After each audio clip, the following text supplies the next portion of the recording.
Γεια σας, είμαι ο Γιώργος. Ναι, Γιώργος. Και σήμερα θα σας δείξω πώς να γράφουμε με μολύβι.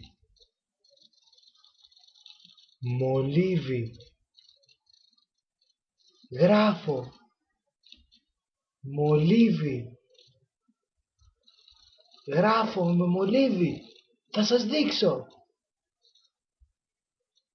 Χρειαζόμαστε μία κόλλα χαρτί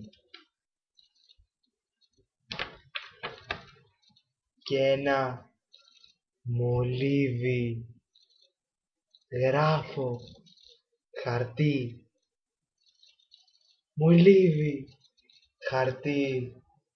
Γράφω χαρτί, γράφω μολύβι. Και θα χρειαστούμε ένα υπέροχο χέρι.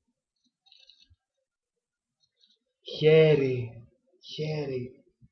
είναι υπέροχο χέρι.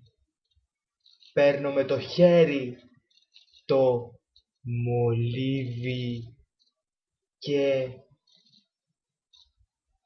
γράφω.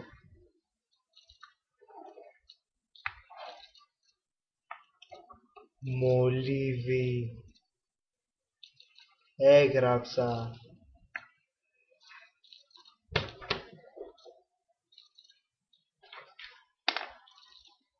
Αλέξανδρε, σε γάμισα.